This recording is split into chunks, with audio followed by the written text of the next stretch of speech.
اب جب ہاتھوں میں رنگے ہاتھوں وہ ڈبے پکڑے گئے، جب صبح کو جب وہ کیا ہوتے ہیں جو غائب ہو گئے تھے اشخاص، جب پریزائڈنگ آفیسرز، پریزائڈنگ افسران، تو جو رات کو انہوں نے فارم 45 کا اجرا کیا تھا اس میں نمبر کچھ اور تھے، جب دن میں وہ حاضر ہوئے تو نمبر کچھ اور تھے، دن اور شام کے درمیان میں ان کے ٹیلی فون بھی جو ہیں وہ کسی فوگ کی زد میں آ گئے، اور ٹیلی فون بھی بند ہو گئے، ان کے واٹس ایپ بھی بند ہو گئے، اور صرف انہی کے نہیں بند ہو گئے، ڈی ایس پی صاحب کے، ایس پی صاحب کے، آئی جی صاحب کے، چیف میں سیکرٹری صاحب کے، سب کے اوپر ایک فوگ سی چھا گئی۔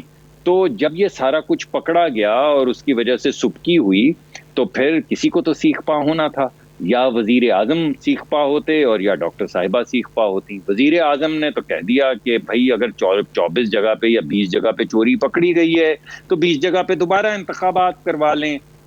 تو جن کی ذمہ داری دی گئی تھی، یا جنہوں نے ہو سکتا ہے اوور زیلس ہو کے یہ تمام ایکٹیویٹی بنائی ہو، اس کو تشکیل دیا ہو، اس کو ایگزیکیوٹ کیا ہو، وہ بیچارے سیکھ پا ہو گئے۔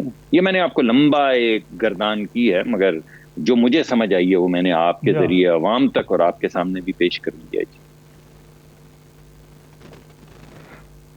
تو ڈاکٹر صاحب یہ بات جو ہے یہ بائی الیکشن کی کہاں پہ جا کے مکے گی؟ دیکھیے، الیکشن کے اندر جو irregularities ہوئی ہیں، جو بے قاعدگیاں ہیں، وہ تو آپ کے سامنے ہیں۔ آپ نے کئی جگہ پہ دیکھا کہ عورتیں فریاد کر رہی ہیں کہ یہاں تو فائرنگ نہیں ہوئی تو 4 5 6 گھنٹے سے یہاں پہ پولنگ کیوں بند ہے، وہ بھی آپ نے دیکھا۔ پھر آپ یہ دیکھیے، آپ نے وہ بھی دیکھا کہ اگرچہ انہوں نے تو ہم ہی کو گردانا کہ ہم دہشت گردی کرتے ہیں، غنڈہ گردی کرتے ہیں، لیکن ایک عجیب سی بات ہے کہ غنڈہ گردی ہم کرتے ہیں، مگر ہر کلپ میں تصویر جو نظر آ رہی ہے وہ پی ٹی آئی کے کینڈیڈیٹ کی نظر آ رہی ہے، اور اس کے ساتھ کلشنکوف لیے ایک صاحب متواتر فائرنگ کیے جا رہے ہیں، اور وہ مسکرا رہے ہیں، فاتحانہ مسکراہٹ ہے ان کے چہرے کے اوپر کہ ووٹ کے ذریعے تو ہم شاید نہ جیت سکیں مگر بندوق کے ذریعے تو جیت ہی لیں گے۔ پھر آپ نے کراچی میں بھی دیکھا وہ شیخ صاحب جس طرح وہ اپنی کلشنکوف لے کے وہ اسی طرح کے ایک الیکشن میں مختلف داخل ہو رہے ہیں پولنگ سٹیشنز میں، تو اس سے آپ کو ایک جو اصل رخ ہے وہ صاف چلی، شفاف چلی، کی شفافیت اور صفائی جو ہے وہ آپ کے سامنے آ گئی، بالکل شفافیت کے ساتھ وہ تمام چیزیں اب سامنے آ رہی ہیں۔ تو یہ پی ٹی آئی کا اصل فاسقانہ ایک چہرہ ہے جس کو ہم بہت دیر سے سہ رہے تھے اور دیکھ رہے تھے، عوام نہیں دیکھ رہی تھی، بیکاز یہ صرف پارلیمان میں ہوتا تھا کہ کس کی ویڈیو دکھانی ہے، کس کے بچوں کا پیچھا کرنا ہے، کس کا کاروبار بند کرنا ہے، کس پہ نیب کے مقدمات کرنے ہیں، کیسے ووٹ دلوانے ہیں، کیسے 64 لوگ کھڑے ہوں تو انشور کرنا ہے کہ 50 رہ جائیں۔ تو یہ تمام چیزیں جو ہم تو بہت دن سے سہ رہے تھے اور ہمارے سامنے تھی، یہ جو انہوں نے بے لاگ جو دھاندلی کی ہے اس سے یہ اب عوام کے بھی سامنے آ گئے ہیں، اور میرے خیال میں اس کا کچھ نہ کچھ مداوع تو کرنا ہی پڑے گا۔ جس سطح کی بے ایمانی کی گئی ہے، جس سطح کی چوری کی گئی ہے، ہماری تو التجا یہی ہے، سبمیشن یہی ہے الیکشن کمیشن سے کہ یہاں پہ الیکشن دوبارہ کروائے جائیں، اور باقاعدہ ہم نے اپنی استدعا جو ہے وہ پیش کر دی ہے، اور بہت امید رکھتے ہیں کہ ان تمام چیزوں کو جو سب کے سامنے آ چکی ہیں، کلپس کی شکل میں آ چکی ہیں، ان کو مد نظر رکھتے ہوئے الیکشن جو ہے وہ دوبارہ سے ہوگا اس علاقے میں۔ دیکھیے، میں معافی چاہتا ہوں، میں بات آگے بڑھا رہا ہوں۔ جیسے انصاف ہوتا ہوا نظر آنا چاہیے، انصاف ہونا بھی چاہیے اور نظر بھی آنا چاہیے، اسی طرح ووٹ کا بھی انصاف ہوتا ہے۔ ووٹ میں شفافیت ہونی بھی چاہیے اور نظر بھی آنی چاہیے۔ اس وقت ووٹ کی شفافیت نہ ہے اور نہ نظر آ رہی ہے، تو میں سمجھتا ہوں کہ یہ مقرر ہے الیکشن کمیشن پہ التجا کی شکل میں اور ایک سبمیشن کی شکل میں کہ وہ ریسٹور کریں لوگوں کا کانفیڈنس کہ جو اس کو ووٹ وہ ڈالیں گے وہی اقتدار میں آئے گا، وہی ان کی ریپرزنٹیشن کرے گا، وہی ان کا خادم ہوگا، اسی کا وہ گربان۔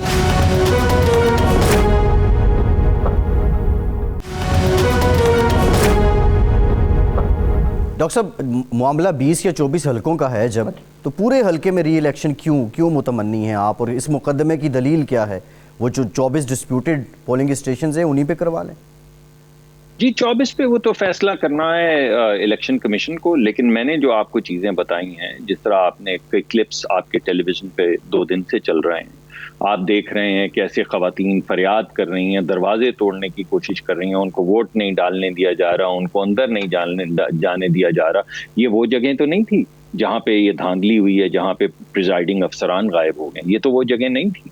اور اگر واقعی آپ الیکشن کے حوالے سے وہ تحریر پڑھیں جس کی اشاعت خود کی ہے الیکشن کمیشن نے, تو انہوں نے اوور آل الیکشن پہ جو آبزرویشنز دی ہیں وہ آپ کے سامنے ہیں. وہ آبزرویشن سامنے رکھ لیں, آپ کلپس سامنے رکھ لیں, اور وہ جگہیں جہاں فائرنگ نہیں ہوئی, جہاں فائرنگ ہوئی ہے وہاں پہ کلپ دیکھ لیں کون فائرنگ کر رہا ہے, جہاں فائرنگ نہیں ہوئی وہاں پہ ووٹروں کی فریاد دیکھ لیجئے, اور پھر ان 24 یا 20 پولنگ سٹیشنز پہ لوگوں کا غائب ہو جانا, اغوا ہو جانا دیکھ لیجئے. تو آپ سوچئے یہ کس قسم کے الیکشن ہیں. تو میں سمجھتا ہوں کہ لوگوں کا کانفیڈنس ریسٹور ہونا چاہیے. آنے والے وقت میں ہمارے بلدیاتی انتخابات ہونے ہیں, تو لوگوں کو ایک کانفیڈنس ہونا چاہیے کہ ہاں بھائی الیکشن میں ووٹ ڈالنے سے کچھ فرق پڑتا ہے. ورنہ تو ایسا ہے کہ جس جگہ آپ بس رنگے ہاتھوں تھیلا پکڑ لیے, تو وہ ہے نا جو رنگے ہاتھوں پکڑے گئے کہ غائب ہو گئے, فون بند ہو گئے, واٹس ایپ بند ہو گئے, ڈی ایس پی غائب ہو گئے, ایس پی غائب ہو گئے, آئی جی غائب ہو گئے, چیف سیکرٹری غائب ہو گئے. یہ تو رنگے ہاتھوں پکڑے جانے والی بات ہے. مگر اس رنگے ہاتھوں پکڑے جانے کا جو ایک لارجر پرسپیکٹو ہے اس کو مد نظر رکھا جائے تو میرے خیال میں ایک شفاف الیکشن ہونا چاہیے. یہی ہماری پلی ہے سر. یہ مصدق صاحب, یہ کل بلاول بھٹو تشریف لا رہے ہیں جاتی عمرہ, اور ان کی میٹنگ بھی ہوگی محترمہ مریم سے. یہ سب سے پہلے تو میرا سوال یہ ہے کہ ایجنڈا کیا ہوگا. ظاہر ہے یہ حالات حاضرہ ہی ہوں گے, الیکشن کہتے ہیں وہ اسٹریٹجی بتائیں گے. لیکن ایک تاثر مسلم لیگ کے اندر پھیلتا جا رہا ہے کہ آپ تو بالکل پیپلز پارٹی کے تھرے لگ گئے, جو ان کی اسٹریٹجی ہے اس پہ ڈاٹڈ لائن پہ سائن کر دیتے ہیں. تو آیا اس حکمت عملی پہ کوئی فرق آئے گا ہمارے برخوردار حمزہ شہباز شریف کی رہائی کے بعد, کہ یہ واقعی ایسے محترمہ مریم نے امید ظاہر کی 1+1 ہو گئے 11 ہو جائیں گے, یا 1-1 ہو کے 0 ہو جائیں گے؟ جی ان کی لائن جو ہے وہ ایک ہی ہوگی. جی ایک تو نظامی صاحب یہ ہر قسم کا الزام لگ رہا ہے ہم پہ, ہم چاک گریباں لوگوں پہ ہر قسم کا الزام لگ رہا ہے. یعنی زیادہ تر لوگ تو یہ کہتے ہیں کہ آپ لوگوں نے اتنا سخت رویہ رکھا ہے کہ آپ لوگ بہت مشکل پیدا کر رہے ہیں کسی افہام و تفہیم سے کام ہونے کا. دوسری طرف یہ الزام لگ رہا ہے کہ آپ تھلے لگ گئے ہیں یا نیچے لگ گئے ہیں. تو مجھے کوئی بات سمجھ نہیں آ رہی. ان میں سے ایک ہی بات صحیح ہو سکتی ہے, لیکن اگر آپ دیکھیں جو ہمارا بیانیہ ہے, آپ دیکھیے جو ہماری جد و جہد ہے, تو آپ کو نظر آ رہا ہے کہ ایک چٹان کی طرح عوامی حق میں ہم کھڑے ہونے کی کوشش کر رہے ہیں, اور کھڑا ہو بھی رہے ہیں, اور عوام اس کا خیر مقدم بھی کر رہی ہے. یہ الیکشن کے رزلٹ کی شکل میں آپ کو نظر آ رہا ہے. ہمارے ساتھ یہ بالکل آپ کی بات ٹھیک ہے کہ ایک بہت بڑا کولیشن ہے جس میں ہر پارٹی کا اپنا طریقہ کار ہے, اپنی سوچ ہے. ہماری پارٹی کے اندر بھی یہ سوچ ہے. ہماری پارٹی کے اندر ایک سوچ یہ ہے کہ ہمیں کنفرنٹیشن نہیں کرنی چاہیے اور ہمیں بڑی آہستہ آہستہ آگے بڑھنا چاہیے. اور دوسری سوچ یہ ہے کہ ہاں ہمیں ضرور آہستہ آہستہ یا تیزی سے آگے بڑھنا چاہیے, مگر آئین اگر کسی جگہ پہ پامال ہونے لگے یا اگر کسی جگہ پہ قانون جو ہے اس کو کوئی پامال کرنے کی کوشش کرے تو پھر ہمیں چٹان کی طرح کھڑا ہو جانا چاہیے. یہ دونوں نقطۂ نظر ہیں. پارٹی کے اندر بھی بڑی ہیلتھی ڈیبیٹ ہوتی ہے, اور جب آپ 10-11 پارٹیاں لے کر چلتے ہیں تو پھر آپ کو ہر ایک کا مقدمہ سننا پڑتا ہے. اور جہاں پہ ایک کنسنسس ڈیولپ ہو جس میں زیادہ تر پارٹیز یہ فیل کریں کہ ہاں کوئی حرج نہیں ہے, اس لائحہ عمل یا اس طریقہ کار کو بھی تھوڑی دیر کے لیے اپنا کے دیکھ لیتے ہیں, اور اس کے بعد پھر ہم اپنا حتمی کارڈ, جو آخری کارڈ ہمارے پاس 2-3 ہیں, وہ کھیلیں گے, تو اس میں کچھ حرج نہیں ہوتا. یہی کولیشن کے اندر, کولیشن تو خیر ہمارا نہیں ہے مگر ہم اکٹھے مل کے کام کر رہے ہیں, تو اکٹھے کر کے ایک الحاق کی شکل میں, الحاق بھی نہیں ہے کیا کہوں گا میں اس کو, تو جو سب پارٹیز کو اگر ہمیں ساتھ لے کر چلنا ہے تو پھر ہر پارٹی کی آواز سننی ہوگی, بات سننی ہوگی, انہیں ساتھ لے کر چلنا ہوگا, اور یہی کوشش کی جا رہی ہے. اور یہ حمزہ صاحب کی کیا امپلیکیشنز ہیں؟ میں سمجھتا ہوں کہ بہت اچھا ہے.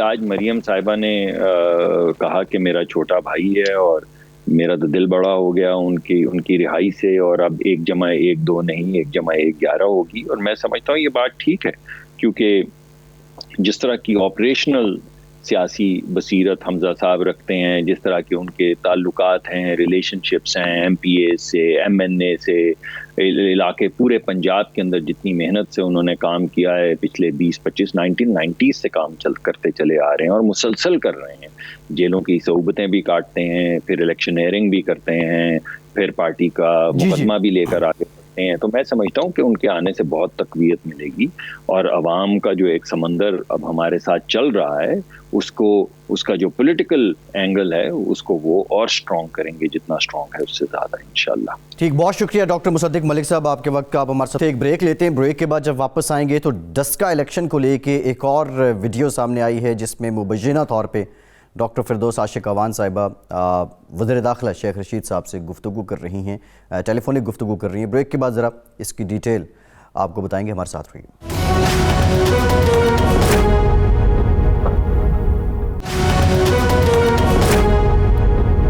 بریک کے بعد ایک بار پھر سے آپ کو خوش آمدید کہیں گے. فردوس عاشق اعوان صاحبہ نے ہمارے ساتھ کمٹ کیا تھا کہ وہ پروگرام میں آج ہمیں جوائن کریں گی، لیکن اب سے تھوڑی دیر پہلے 7:03 پہ ان کی جانب سے معذرت کر لی گئی. نظامی صاحب، یہ ویڈیو ہے جو آج منظر عام پہ آئی ہے اور مبینہ طور پہ ڈاکٹر صاحبہ وزیر داخلہ شیخ رشید صاحب سے گفتگو کر رہی ہیں، اور جو نون لیگ ہے اس کا یہ کہنا ہے یہ اس وقت کی ویڈیو ہے کہ جب پولنگ کا عمل مکمل ہو چکا تھا اور شام کا وقت تھا، اس وقت جب یہ پریزائڈنگ آفیسرز کا معاملہ بھی شروع ہو چکا تھا. پہلے تو نظامی صاحب یہ بتا دیں کیا یہ ویڈیو نون لیگ کی جانب سے لگائے گئے الزامات کو سپورٹ کر رہی ہے؟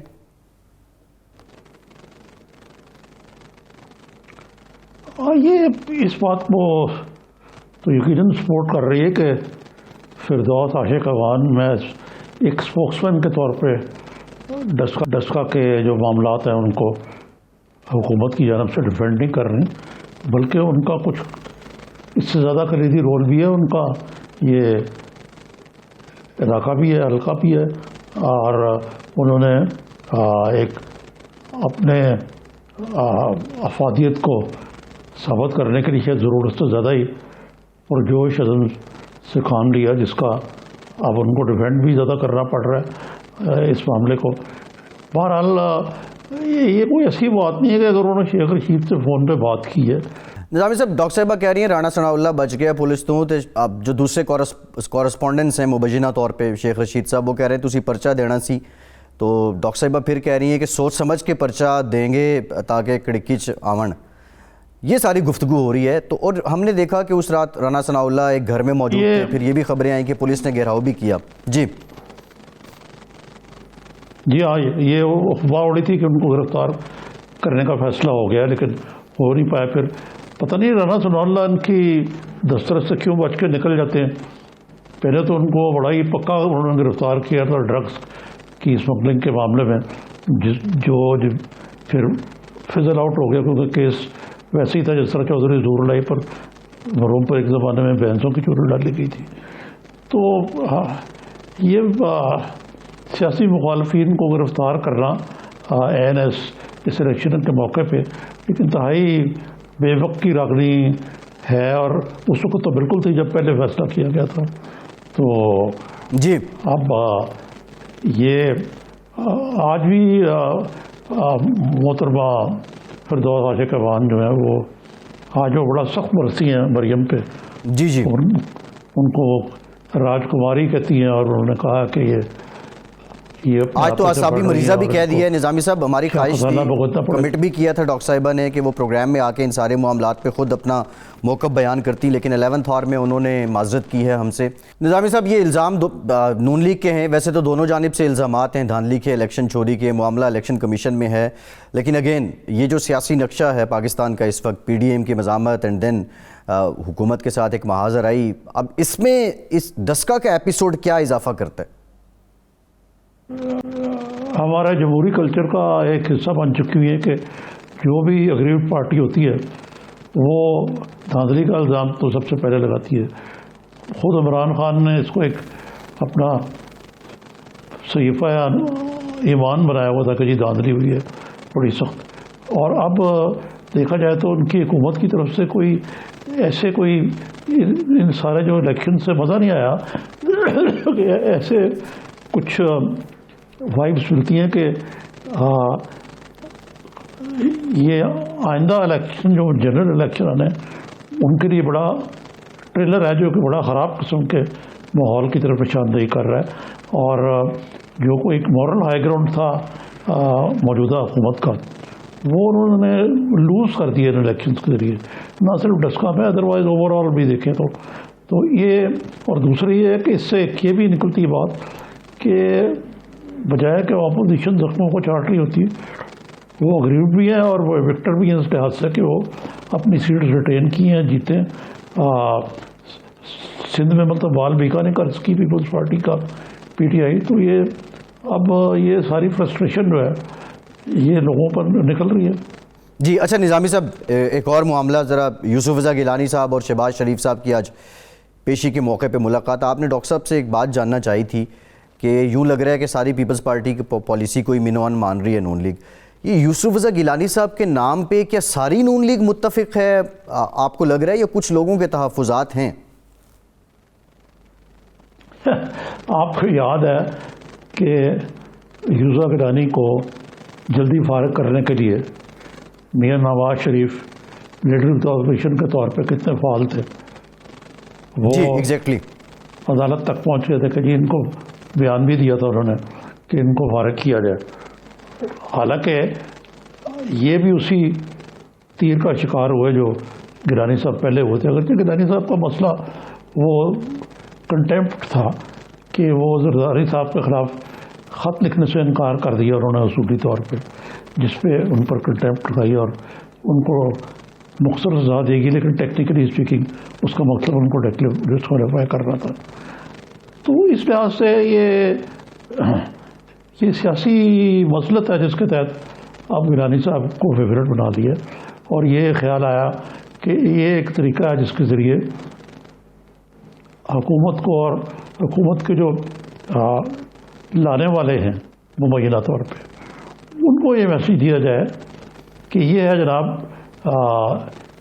موجودہ حکومت کی اوقات کہ نو کانفیڈنس تو بات کی بات ہے، گیلانی کا ہار جانا یہ ایک قسم کا نو کانفیڈنس ہوگا، لیکن یہ اتنا آسان نہیں ہے جتنا سمجھا جا رہا ہے۔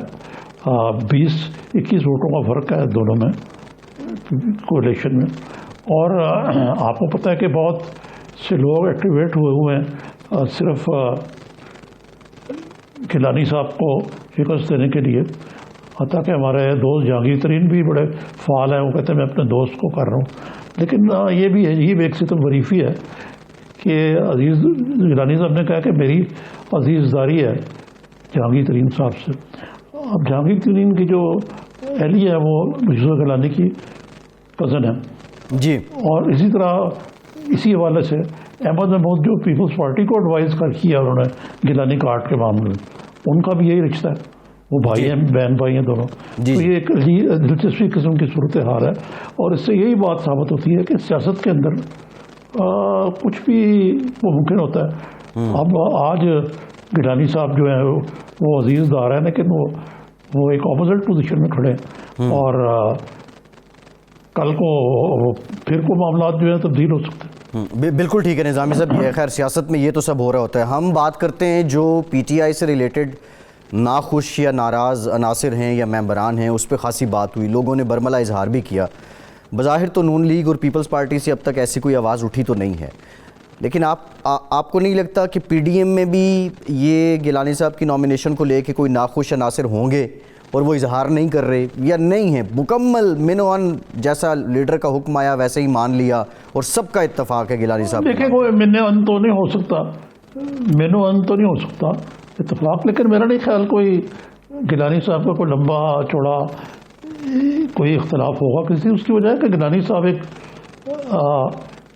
متنازع آدمی بھی ہیں، کرپشن کے الزامات ہیں ان پر، وہ اپنی جگہ پہ ہیں، لیکن بڑے برنجہ برنج آدمی ہیں، اور یہ واحد پرائم منسٹر ہے پاکستان کے جو ہر روز، مطلب حالیہ جو پرائم منسٹر ان میں سے، ماضی کا تو شاید مجھے نہ معلوم ہو، کہ یہ ہر روز اسمبلی میں جاتے تھے، وقفہ سوالات اٹینڈ کرتے تھے، اپوزیشن کے لوگوں سے زیادہ ملتے تھے، تو ان کا جو رابطے ہیں وہ اپوزیشن سے بھی ہیں اور حکومت سے، تو اس لحاظ سے جس رول کے لیے گیلانی صاحب کو انہوں نے چنا ہے